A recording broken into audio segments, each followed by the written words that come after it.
Police अधीक्षक SP Aditi Sharma, उम्र यही कोई 28 साल, अभी नया नया तबादला होकर आई थी।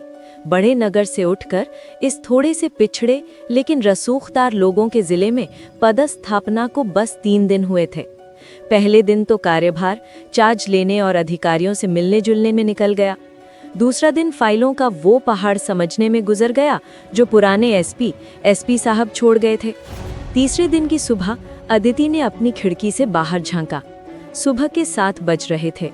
बाजार खुलने लगा था। लोग चाय की दुकानों पर जमा थे। उसने खुद से कहा, इस शहर को समझना है तो वातानुकूलित एसी के बड़े कमरे में बैठकर नहीं समझ पाऊंगी। फाइलों में वो नहीं लिखा होता जो लोगों की आंखों में लिखा होता है। उसने फैसला कर लिया, आज मैं अपने जिले को खुद देखूंगी। घर पर फोन मिलाया। फोन पिताजी ने उठाया। पिताजी की आवाज में हमेशा की तरह फिक्र थी। हाँ बेटी, उठ गई? हाँ पिताजी, सुप्रभात, बस तैयार हो रही थी। अरे वाह, आज पहले दिन दफ्तर में बड़ा रौब जमाएगी मेरी बेटी। अदिति मुस्कुराई। पिताजी, आज दफ्तर नहीं जा रही। पिताजी की आवाज में घबराहट आ गई। हैं? क्यों? सब ठीक है? तबीयत ठीक है बेटी?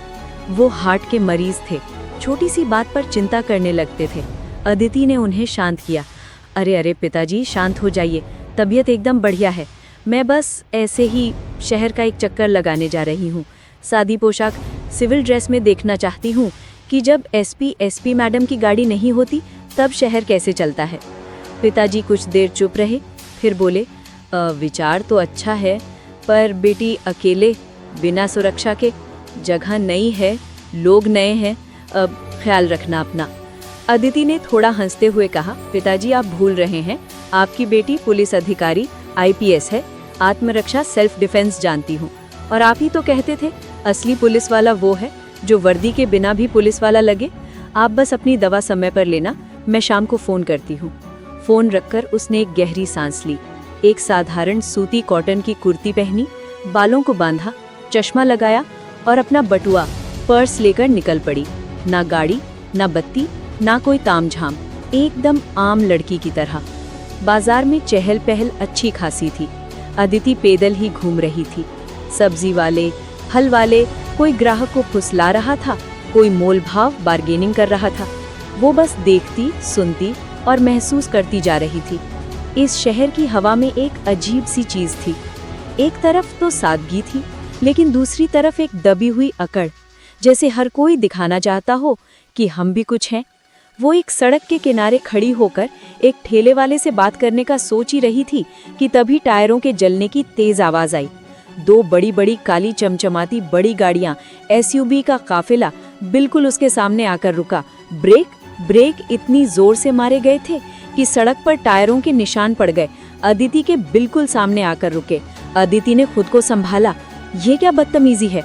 इससे पहले कि वो कुछ समझ पाती, पहली गाड़ी का शीशा नीचे उतरा। अंदर से एक भद्दी सी आवाज आई, अरे देखो तो, सुबह सुबह क्या नजारा दिख गया। गाड़ी का दरवाजा खुला और उसमें से जो लड़का उतरा, उसे देखकर ही अदिति का दिमाग खराब हो गया। ये था कबीर सिंह, स्थानीय दबंग नेता सुरेंद्र सिंह का इकलौता बेटा। बाप की दौलत और ताकत, पावर का घमंड उसकी चाल में ऐसा टपक रहा था जैसे जेब से सिक्के टपक रहे हों। उम्र यही कोई 30 से 32, लेकिन हरकतें 16 साल वालों से भी गई गुजरी। और हाँ, सुबह के 9 बजे ही उसकी आंखों से लग रहा था कि शराब और घमंड दोनों सिर पर चढ़े हुए हैं। कबीर ने गाड़ी से उतरकर अपना काला चश्मा उतारा। उसने अदिति को ऊपर से नीचे तक घूरा, ऐसी गंदी नजर कि किसी भी शरीफ लड़की को उल्टी आ जाए। अदिति को गुस्सा तो बहुत आया, लेकिन वो चुप रही। वो देखना चाहती थी कि ये मामला कहाँ तक जाता है। कबीर एक भद्दी सी मुस्कान के साथ उसकी तरफ बढ़ा। उसके 2-3 चमचे भी गाड़ी से उतर आए और पीछे खड़े होकर हंसने लगे। कबीर ने पान चबाते हुए कहा, मैडम, अकेली घूम रही हो? शहर नया लगता है, बोलो तो छोड़ दूं, ड्रॉप कर दूं। हमारी गाड़ी में शीतलक, AC बहुत अच्छा है। अदिति ने बस उसे घूर कर देखा। तमीज से बात करो। कबीर जोर से हंसा। अरे तमीज, अरे लल्ला, देखो मैडम को तमीज चाहिए। वो थोड़ा और पास आया। मैडम, हम तो बहुत तमीज वाले हैं, आप हुक्म तो करो। अदिति को अब सच में गुस्सा आ रहा था। उनके अंदर की एसपी जाग रही थी।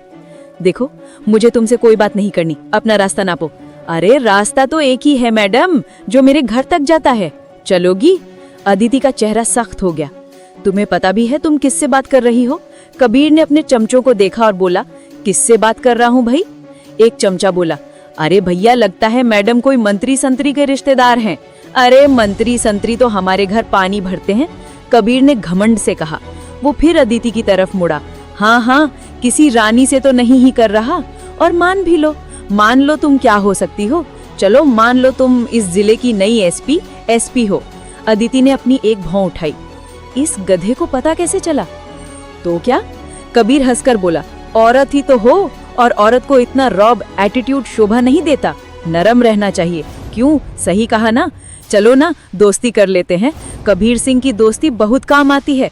ये बोलते हुए कबीर ने एक ऐसी हरकत कर दी जो उसे नहीं करनी चाहिए थी। उसने अपना हाथ बढ़ाकर अदिति का हाथ पकड़ने की कोशिश की। बस बहुत हो गया, अदिति के अंदर का संयम टूट गया। जैसे ही कबीर का हाथ उनके हाथ के करीब आया, अदिति ने पलक झपकने से भी कम वक्त लिया। उनका हाथ हवा में उठा और छटक, एक जोरदार थप्पड़ की आवाज। पूरा बाजार जो अब तक ये तमाशा देख रहा था एकदम सन। आवाज इतनी जोर की थी कि पास की दुकान पर बैठे कबूतर भी फड़फड़ाकर उड़ गए। कबीर सिंह, दबंग नेता का बेटा, जिसके सामने किसी की आंख उठाने की हिम्मत नहीं होती थी, अपना गाल पकड़े खड़ा था। उसकी आंखों में हैरानी थी, गुस्सा था और बेइज्जती का धुआं था। उसका महंगा चश्मा सड़क पर गिरकर टूट चुका था। बाजार में पिन ड्रॉप साइलेंस, सबकी आंखें उस अकेली लड़की पर टिकी थी। अदिति की आंखों में अब वो नरमी नहीं थी, आग थी। उनकी आवाज शांत लेकिन किसी छुरी से ज्यादा तेज थी। अब समझ आया, ये औरत एसपी है। वो एक कदम आगे बढ़ी। कबीर डर के मारे एक कदम पीछे हट गया। और मेरे जिले में कानून से ऊपर कोई नहीं, ना कोई नेता, ना कोई नेता का बेटा। उन्होंने कबीर की आंखों में आंखें डालकर कहा, तुम्हारी किस्मत अच्छी है कि मैं अभी कर्तव्य ड्यूटी पर नहीं हूँ, वरना सार्वजनिक उपद्रव, पब्लिक न्यूसेंस और सरकारी अफसर से बदतमीजी करने के जुर्म में अभी हवालात में होते। वो कबीर के कंधे से टकलाती हुई आगे बढ़ी, फिर रुकी और हाँ, वो जो टूटे चश्मे का कचरा फैलाया है उसे उठाकर कूड़ेदान डस्टबिन में डाल देना। स्वच्छ भारत अभियान चल रहा है। कबीर वहीं जड़ होकर खड़ा रह गया। अदिति बाजार के बीच से ऐसे गुजर गई जैसे कुछ हुआ ही ना हो। लोग रास्ता बनाते गए। आज इस शहर ने पहली बार किसी को कबीर सिंह की आंखों में आंखें डालते देखा था। लेकिन कबीर, वो ये बेइज्जती सहने वाला नहीं था। ये मामला यहीं खत्म नहीं हुआ था, ये तो बस शुरुआत थी। कबीर सिंह का चेहरा लाल पीला नीला हो रहा था। गुस्से और शर्मिंदगी से उसके हाथ कांप रहे थे। बाजार के लोग, वो लोग जो कल तक उसे देखकर सर झुकाते थे, आज वो दबी जबान में हंस रहे थे, फुसफुसा रहे थे। अरे बाप रे, मार दिया, लड़की ने क्या हाथ छोड़ा है, नेता का बेटा है पर गाल तो लाल हो ही गया। कबीर से ये सहा नहीं गया। देख क्या रहे हो बे, दफा हो जाओ सब। वो भीड़ पर चिल्लाया, बैठो गाड़ी में। उसने अपने चमचों को हड़काया। गाड़ी तूफानी रफ्तार से वहां से निकली। गाड़ी में सन्नाटा था। चालक ड्राइवर भी शीशे से पीछे देखने की हिम्मत नहीं कर रहा था। एक चमचे ने डरते डरते पूछा, भैया वो सच में एसपी थी? कबीर दहाड़ा, चुप कर साले, एसपी हो या पुलिस महानिरीक्षक आईजी, औरत है, उसकी हिम्मत कैसे हुई मुझ पर हाथ उठाने की? मैं उसे बताऊंगा, मैं उसे इस शहर में एक दिन नहीं टिकने दूंगा। पिताजी को बताता हूँ। गाड़ी सीधी उनके आलीशान बंगले पर रुकी। अंदर सुरेंद्र सिंह, कबीर का बाप और जिले का बेताज बादशाह, बरामदे का गैठा हुक्के का गुड़गुड़ा रहा था। सुरेंद्र सिंह वो नेता था जो जमीन से उठा था और जमीन पर कब्जा करके ही उठा था। वो सिर्फ राजनीति नहीं करता था, वो बदले लेता था। उसकी नजरों में या तो दोस्त थे या दुश्मन, बीच का कोई रास्ता नहीं था। कबीर को लड़खड़ाते हुए देखा तो सुरेंद्र समझ गया कुछ गड़बड़ है। क्या हुआ, सुबह सुबह पी ली? और ये गाल पर 5 उंगलियां किसने छापी है? कबीर बाप के पैरों में गिरकर रोने लगा। ये उसका पुराना नाटक ड्रामा था। पिताजी, बेइज्जती हो गई, सरे बाजार एक औरत ने मुझ पर हाथ उठा दिया। सुरेंद्र ने हुक्का साइड में रखा। औरत? कौन औरत? किसकी इतनी हिम्मत हो गई? पिताजी, वो बोल रही थी मैं एसपी हूँ, वो नई एसपी आने वाली थी, अदिति शर्मा, शायद वही थी, उसी ने मुझे थप्पड़ मारा। सरे बाजार लोग हंस रहे थे मुझ पर, आप पर। सुरेंद्र की आंखें सिकुड़ गईं। एसपी नहीं, एसपी और तुझे मारा? वो चुप हो गया, हिसाब लगा रहा था। तूने कुछ किया होगा। अरे नहीं पिताजी, मैं तो बस दोस्ती से बात कर रहा था। उसे गाड़ी में सवारी, लिफ्ट पेश की। वो भड़क गई, बोली जानते हो मैं कौन हूँ? पिताजी, उसने आपकी इज्जत मिट्टी में मिला दी। सुरेंद्र के दिमाग में बदले की आग जल उठी। एक लड़की कल की आई हुई मेरे बेटे पर हाथ उठाएगी? सुरेंद्र ने गहरी आवाज में कहा, ठीक है, रोना बंद कर। औरत है ना, औरत की सबसे कमजोर चीज क्या होती है? कबीर ने नासमझी से देखा। सुरेंद्र बोला, उसकी इज्जत बेवकूफ। उसने तुझे थप्पड़ मारा ना, हम उसे ऐसा मारेंगे कि वो पूरी जिंदगी उठ नहीं पाएगी। उसने अपना फोन उठाया, नंबर मिलाया सीधे राजधानी में एक बड़े मंत्री को। हाँ मंत्री जी, नमस्कार, सुरेंद्र बोल रहा हूँ। हाँ सब बढ़िया। अरे वो आपने जो नई एसपी भेजी है ना हमारे जिले में, लड़की है कोई अदिति शर्मा। हाँ बहुत तेज है, जरूरत से ज्यादा तेज। हाँ आज आते ही मेरे बेटे पर हाथ छोड़ दिया। नहीं, कबीर की क्या गलती, वो तो बस, हाँ आप तो जानते ही हैं, बस जरा इसका कुछ इलाज करवाइए। अरे नहीं, तबादला, ट्रांसफर नहीं। सुरेंद्र बोला, उसकी इज्जत बेवकूफ। उसने तुझे थप्पड़ मारा ना, हम उसे ऐसा मारेंगे कि वो पूरी जिंदगी उठ नहीं पाएगी। उसने अपना फोन उठाया, नंबर मिलाया सीधे राजधानी में एक बड़े मंत्री को। हाँ मंत्री जी, नमस्कार, सुरेंद्र बोल रहा हूँ। हाँ सब बढ़िया। अरे वो आपने जो नई एसपी भेजी है ना हमारे जिले में, लड़की है कोई अदिति शर्मा। हाँ बहुत तेज है, जरूरत से ज्यादा तेज। हाँ आज आते ही मेरे बेटे पर हाथ छोड़ दिया। नहीं, कबीर की क्या गलती, वो तो बस, हाँ आप तो जानते ही हैं, बस जरा इसका कुछ इलाज करवाइए। अरे नहीं, तबादला ट्रांसफर नहीं, तबादला तो सज्जा नहीं, नाम हो जाएगा। कुछ आशा कीजिए कि ये तेज लड़की धीमी पड़ जाए। हाँ हाँ बिल्कुल, मैं आपको सबूत भेजता हूँ। फोन कटा। सुरेंद्र ने अपने खास आदमी, जो एक स्थानीय अखबार का संपादक, एडिटर भी था, उसे बुलाया। सुन, कल के अखबार की मुख्य खबर हेडलाइन बना। अगली सुबह अदिति अपने दफ्तर में रोज की तरह फाइलों में डूबी थी। कल की घटना वो लगभग भूल चुकी थी। एक बिगड़े हुए लड़के को सबक सिखाया, बस। तभी उनका चपरासी एक अखबार लेकर अंदर आया। उसके चेहरे पर हवाइयां उड़ी थी। मैडम, ये, अदिति ने अखबार उठाया और जो उन्होंने देखा, उनके पैरों तले जमीन खिसक गई। पहले पृष्ठ फ्रंट पेज पर सबसे बड़ी मुख्य खबर, नई एसपी पर उत्पीड़न के आरोप, नेता के बेटे ने चरित्र पर उठाए गंभीर सवाल। नीचे एक तस्वीर छपी थी, वो अदिति की ही थी, लेकिन किसी पुरानी पार्टी की तस्वीर जिसे काट छांट क्रॉप किया गया था, और उसके ठीक बगल में कबीर सिंह की तस्वीर लगाकर दोनों को एक साथ दिखाया गया था।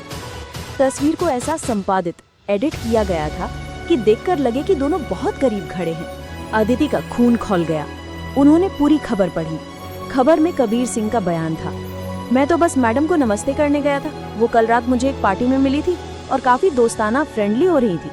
आज सुबह मैंने उन्हें पहचाना तो वो भड़क गई। उन्होंने मुझसे पैसे मांगे। जब मैंने मना किया तो उन्होंने सरे बाजार मुझे थप्पड़ मार दिया और धमकी दी कि मुझे देख लूंगी। खबर के नीचे कुछ सूत्रों के हवाले से लिखा था, पता चला है कि नई एसपी का चाल चलन ठीक नहीं है।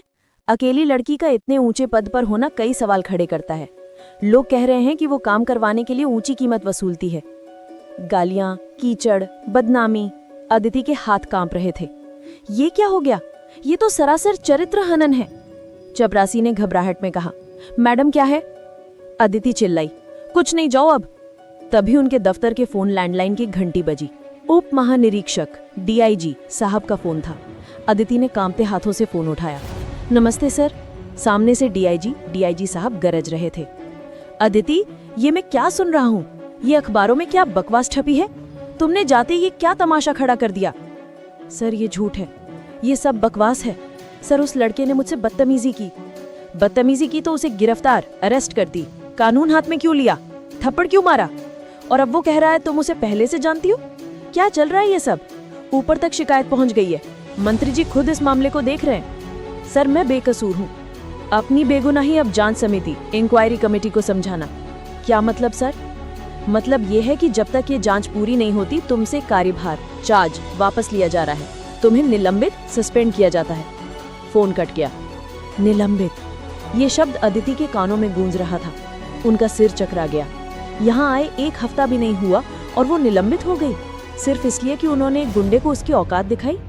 नहीं, इसलिए कि वो एक औरत थी और उन्होंने एक ताकतवर आदमी से पंगा ले लिया था। घर में जैसे सन्नाटा छा गया। वर्दी उतारकर उन्होंने अलमारी में रख दी। ये खबर आग से भी तेज फैली। दूरदर्शन टीवी पर बहस होने लगी। सोशल मीडिया सामाजिक माध्यम पर अदिति की संपादित एडिटेड तस्वीरें, गालियां, कुछ लोग ज्यादातर सुरेंद्र के खरीदे हुए उनके बारे में ऐसी बातें करने लगे कि सुनकर खून खौल जाए। अरे ऐसी औरतें आती ही हैं बड़े लोगों को फंसाने, जरूर कुछ मांगा होगा, नहीं दिया तो मुकदमा केस बना दिया। अदिति ने खुद को घर में बंद कर लिया, लेकिन सबसे बड़ी चिंता उन्हें अपने पिताजी की थी। वो ये सब कैसे सहेंगे? उन्होंने पिताजी को फोन किया। पिताजी आप? मैंने देख लिया बेटी। पिताजी की आवाज आज बहुत थकी हुई थी। पिताजी आप यकीन मानिए, मैंने कुछ गलत नहीं किया, वो सब झूठ है, वो तस्वीरें। मुझे पता है। अदिति चुप हो गई। मुझे पता है बेटी, पिताजी ने दोहराया। मैं जानता हूँ तू सच्ची है, मैं तेरी परवरिश को जानता हूँ। अदिति की आंखों में आंसू आ गए। लेकिन बेटी, दुनिया बहुत गंदी है, बहुत जालिम है, तू अकेली इनसे कैसे लड़ेगी? पिताजी मैं लड़ूंगी, मैं सच सामने लाऊंगी। लड़ना बेटी, लड़ना, पर अपना ख्याल रखना। फोन कट गया। अदिति को अच्छा नहीं लगा। पिताजी की आवाज ठीक नहीं थी। उन्होंने तुरंत माताजी को फोन किया। माताजी, पिताजी ने दवा ली? बेटी, उन्होंने जब से टीवी पर ये सब देखा है, उन्होंने खुद को कमरे में बंद कर लिया है। मेरी सुन ही नहीं रहे, कह रहे मेरी बेटी की इज्जत। माताजी रोने लगी। अदिति का दिल डूब गया। माताजी आप उन्हें संभालो, मैं अभी पहली उड़ान फ्लाइट से घर आ रही हूँ। वो भागी, हवाई अड्डे, एयरपोर्ट पहुंची, लेकिन शायद बहुत देर हो चुकी थी। जब तक उनकी उड़ान फ्लाइट उतरी तब तक उनका फोन बज चुका था। बेटी जल्दी जल्दी आ जा, तेरे पिताजी को दिल का दौरा, हार्ट अटैक आया है। जब अदिति अस्पताल पहुंची सब खत्म हो चुका था। गहन चिकित्सा इकाई आईसीयू के बाहर माताजी जमीन पर बैठी रो रही थी। बेटी वो चले गए, वो ये सदमा बर्दाश्त नहीं कर पाए। अदिति वहीं जम गई, न हिली न रोई, जैसे पत्थर की हो गई हो। उनके कान में सिर्फ पिताजी के आखिरी शब्द गूंज रहे थे। बेटी मैं जानता हूँ तू सच्ची है, लेकिन दुनिया बहुत गंदी है। पिताजी की चिता के सामने खड़ी अदिति ने अपने आंसू पोंछे। आंखों में जो थोड़ी बहुत नरमी बची थी वो भी उस आग के साथ जलकर राख हो गई। उन्होंने कसम खाई, अब नहीं छोड़ूंगी, मैं इन्हें नहीं छोड़ूंगी। मेरे पिता की मौत का कारण ये लोग हैं, ये सुरेंद्र सिंह, ये कबीर सिंह और ये पूरा सड़ा हुआ तंत्र सिस्टम। मैं इनका असली चेहरा पूरी दुनिया को दिखाऊंगी। ये वर्दी अब वापस चाहिए मुझे, सिर्फ इसलिए ताकि मैं इन्हें इसी वर्दी के जोर पर घसीट कर जेल तक ले जा सकूं। ये अब सिर्फ एक निलंबन सस्पेंशन का मामला नहीं था, ये अब बदले का मामला था। अदिति वापस उसी शहर लौटी, लेकिन इस बार वो एसपी अदिति शर्मा नहीं थी। वो एक बेटी थी जिसके दिल में आग जल रही थी। वो निलंबित थी, उनके पास कोई ताकत पावर नहीं थी, कोई बल फोर्स नहीं था। वो अकेली थी और दुश्मन पूरा तंत्र सिस्टम था। सबूत। उन्होंने अपने खाली सरकारी क्वार्टर में टहलते हुए कहा, मुझे सबूत चाहिए। उन्होंने मुझे बदनाम करने के लिए झूठ का सहारा लिया, मैं उन्हें बेनकाब करने के लिए सच का सहारा लूंगी। पहला काम, बाजार के निगरानी कैमरा, सीसीटीवी के फुटेज। वो जानती थी कि बाजार में हर दुकान पर कैमरे लगे हैं, लेकिन वो निलंबित थी, वो फुटेज मांग नहीं सकती थी। उन्होंने अपना हुलिया बदला, एक आम सी लड़की की तरह स्कार्फ लपेटा और बाजार पहुंची। उस ठेले वाले को ढूंढा जिसके पास वो खड़ी थी। वो उन्हें देखकर डर गया। मैडम आप यहाँ क्यों आई? यहाँ मत खड़ी रहिए, नेता के आदमी घूम रहे हैं। अदिति ने कहा, डरो मत काका, मुझे बस ये बताओ, सामने उस मिठाई की दुकान में कैमरा लगा है? हाँ जी लगा है, पर वो सुरेंद्र सिंह का खास आदमी है, वो नहीं देगा। अदिति ने ठान लिया। वो रात के अंधेरे में जब दुकान बंद हो रही थी उस दुकानदार के पास पहुंची। देखो भाई, अदिति ने सीधा कहा, मैं निलंबित एसपी अदिति शर्मा हूँ। दुकानदार घबरा गया। मैडम मैं किसी लफड़े में नहीं पड़ना चाहता, मैं जानती हूँ तुम डरते हो, लेकिन आज जो मेरे साथ हुआ कल तुम्हारी बेटी या बीवी के साथ भी हो सकता है, तब कौन बचाएगा इन गुंडों से? दुकानदार चुप रहा। मुझे बस उस दिन की फुटेज दे दो, मैं तुम्हारा नाम कहीं नहीं आने दूंगी। दुकानदार ने गहरी सांस ली। मैडम आप हिम्मत वाली हैं, पिताजी की मौत के बाद भी आप। उसने फुटेज की एक प्रति कॉपी अदिति को दे दी। एक सबूत मिला। दूसरा गवाह, वो सब दुकानदार जिन्होंने तमाशा देखा था, कोई बोलने को राजी नहीं था। मैडम जान प्यारी है, वो हमारी दुकान जला देगा। अदिति ने उन्हें समझाया, धमकाया, भरोसे में लिया। अभी सच का साथ दे दो। 2-3 दुकानदार छिप कर अपना बयान दर्ज रिकॉर्ड करवाने को तैयार हो गए। दूसरा सबूत मिला। तीसरा, कबीर के दूरभाष फोन बातचीत का रिकॉर्ड, कॉल रिकॉर्ड। ये मुश्किल था, इसके लिए उन्हें साइबर प्रकोष्ठ, साइबर सेल की मदद चाहिए थी, जो उन्हें मिलती नहीं। उन्हें याद आया सिपाही कांस्टेबल रमेश एक ईमानदार संघ कंप्यूटर का जानकार लड़का। अदिति ने उसे गुप्त जगह पर मिलने बुलाया। रमेश, मुझे तुम्हारी मदद चाहिए। मैडम, आप तो निलंबित हैं, मैं मदद करूंगा तो मेरी नौकरी। रमेश, नौकरी बचाओगे या जमीर? आज मेरी वर्दी गई है, कल तुम्हारी जाएगी। क्या तुम ऐसे तंत्र सिस्टम में काम करना चाहते हो जहां गुंडे राज करें? रमेश ने अदिति की आंखों में देखा, उनमें सच्चाई थी। हुक्म कीजिए मैडम, मुझे कबीर सिंह और उसके बाप की पूरी बातचीत का ब्यौरा, कॉल डिटेल चाहिए, खासकर उस दिन की जब उन्होंने मंत्री को फोन किया था। रमेश ने 2 दिन के अंदर छिपके छुपाते अपनी जान जोखिम में डालकर वो रिकॉर्ड अदिति को सौंप दिए। तीसरा सबूत मिला, लेकिन सबसे बड़ा सबूत अभी बाकी था। ऐसा कुछ जो कबीर के मुंह से ही सच उगलवा दे। अदिति को पता चला कि कबीर और उसके चमचे हर रात शहर के बाहर एक फार्म हाउस पर पार्टी करते हैं, और जब शराब चढ़ती है तो कबीर डिंगे हाँकता है। अदिति ने एक योजना, प्लान बनाया। उन्होंने एक सेवक वेटर को फुसलाया, उसे पैसे दिए और एक छोटा सा उच्च गुणवत्ता वाला ध्वनि recorder, high definition audio recorder दिया। बस इसे उसकी मेज के नीचे चिपका देना। सेवक ने वही किया। उस रात पार्टी जोरों पर थी। अरे भैया, आपने तो कमाल कर दिया, एसपी को निलंबित करा दिया, चमचे ने कहा। कबीर हंसा, शराब उसके सिर चढ़कर बोल रही थी। अबे तू जानता नहीं कबीर सिंह को, वो एसपी खुद ही चढ़ रही थी मेरे ऊपर। हाँ, देख के ही चढ़ गया था, रॉब एटीट्यूड दिखा रही थी। मैंने कहा पिताजी इसका रॉब निकालो। पिताजी ने एक फोन घुमाया और लड़की घर बैठ गई। हाँ, और वो उत्पीड़न का आरोप, अरे वो सब नाटक ड्रामा था बे। वो संपादक एडिटर को 2 पेटी दी, उसने ऐसी तस्वीरें छापी कि लड़की कहीं मुंह दिखाने लायक नहीं बची। उसका बाप भी मर गया, कहते हैं दिल के दौरे, हार्ट अटैक से मरा। हाँ, मजा आ गया, जो हमसे टकराएगा चूर चूर हो जाएगा। सबूत दर्ज रिकॉर्ड हो चुका था। अदिति के पास अब सब कुछ था।